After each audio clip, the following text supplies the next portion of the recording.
बच्चों, आज हम ज्योग्राफी के कक्षा 12 के प्रैक्टिकल नंबर 2 माध्य को समझेंगे। माध्य मीन, माध्य वह मान है, माध्य वह मान है जो सभी मूल्यों के योग को कुल प्रेक्षणों की संख्या से विभाजित करने पर प्राप्त होता है। इसे औसत भी कहते हैं। इसे माध्य की गणना करने की दो विधियां हैं, प्रत्यक्ष विधि और अप्रत्यक्ष विधि। अवर्गीकृत आंकड़ों से प्रत्यक्ष विधि द्वारा गणना करने के लिए प्रेक्षण के सभी मूल्यों को जोड़कर घटनाओं या पदों की कुल संख्या से हम भाग कर देते हैं। इसका फॉर्मूला है x bar means mean, summation of x divided by n। यहाँ x बार माध्य है एवं समेशन मीन्स जोड़, x ये है अपरिष्कृत समक और n है श्रेणी के पदों की संख्या। जैसे हम यहाँ देखेंगे डायरेक्ट मेथड से माध्य की गणना किस प्रकार करेंगे। दिल्ली का तापमान एक वर्ष का दिया गया है महीने के अनुसार। जैसे जनवरी में दिल्ली का तापमान है 14 डिग्री सेल्सियस, फरवरी में 16 औसत तापमान है ये, फिर मार्च में 22।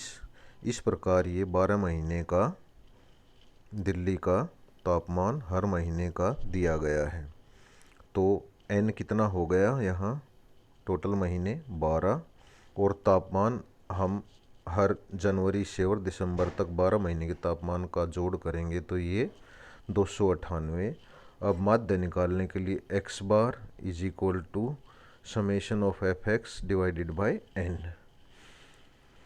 तो हम x बार मीन्स माध्य सारे तापमान को हमने जोड़ लिया और 12 से भाग दे दिया। ये कितना आ गया 24.83 डिग्री सेल्सियस।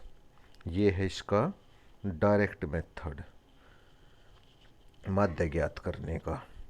इसके अलावा इसका एक दूसरा तरीका भी है जो कि है अप्रत्यक्ष माध्य, अप्रत्यक्ष विधि से माध्य की गणना। ये हमने देख लिया प्रत्यक्ष विधि से। अप्रत्यक्ष विधि से हम क्या करेंगे, अप्रत्यक्ष विधि से माध्य की गणना करने के लिए इसका फार्मूला अलग है।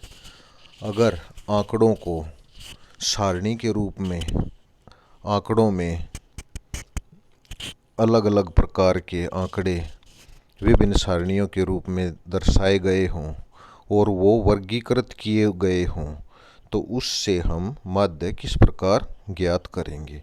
जैसे ये वर्गीकृत आंकड़े हैं, यहाँ दिया गया है ये वर्गीकृत आंकड़े हैं।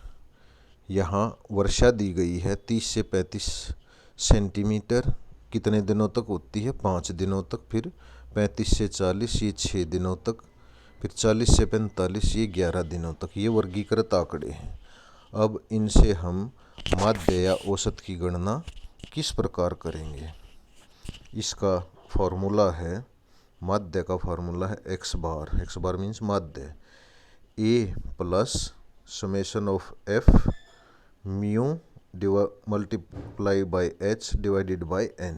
यहाँ a हम एक कल्पित माध्य मान लेंगे। कल्पित माध्य हम कल्पना कर लेंगे माध्य की निकालने से पहले जो बीच का होगा। f फ्रीक्वेंसी आवृत्ति, म्यू कल्पित माध्य से विचलन, n कुल पदों की संख्या, h वर्ग अंतराल। अब हम वापस ऊपर जाके देखेंगे। ये सारणी है। इस सारणी में हमने देखा पहले में 30 से 35, 30 से इसका वर्ग अंतराल क्या है 30 से 35, तो इसका मिड पॉइंट क्या हो गया 30 और 35 का मध्य पॉइंट है 32.5। तो सारी श्रेणी का हम मध्य पॉइंट निकाल लेंगे।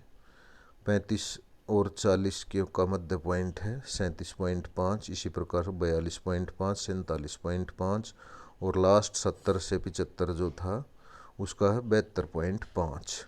तो हम इनमें से देखेंगे कितने पद हैं, 1 2 3 4 5 6 7 8 9, 9 पद हैं। तो 9 को 9 जमा 1 डिवाइडेड बाय 2, 10 को 2 से भाग करेंगे तो ये 5 आ गया।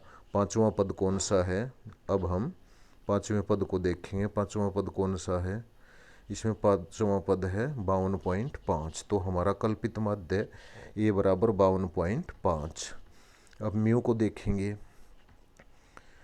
इस 52.5 इस श्रेणी का x का जो मान है वो है 32.5। तो 32.5 में से इस 52.5 को हम घटाएंगे और इनका वर्ग अंतराल कितना है, वर्ग अंतराल है जैसे 30 से 35, 35 से 40, ये है वर्ग अंतराल है 5, उससे डिवाइड कर देंगे। तो 32.5 माइनस 52.5 डिवाइडेड बाय 5, ये आ गया -4, फिर -3, फिर -2, -1, 0 1 2 3 4, इस प्रकार ये इनकी गणना हम कर लेंगे। इसके पश्चात है फ्रीक्वेंसी, दिनों की संख्या। अब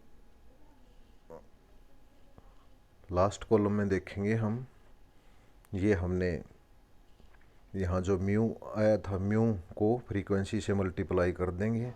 तो 5 × 4 -20, -3 × 6 -18। तो इस प्रकार ये हमारा समेशन ऑफ फ्रीक्वेंसी कितना है, 90। अब summation of frequency of mu ये है, प्लस के आ गए हमारे 56 और माइनस के 78। तो इसमें कितना आ गया, -78 + 52, ये आ गया 26। इसको हम नेक्स्ट पेज पे जाके देखेंगे। ये यहाँ आ गया हमारा। इस फार्मूले में हमने इस सूत्र को लगाया, 52.5 प्लस -26 डिवाइडेड बाय 90 × 5। तो ये हमारा आ गया 51.056 मिलीमीटर। तो ये तरीका है अप्रत्यक्ष विधि द्वारा मान ज्ञात करने का। आशा है ये सभी के समझ में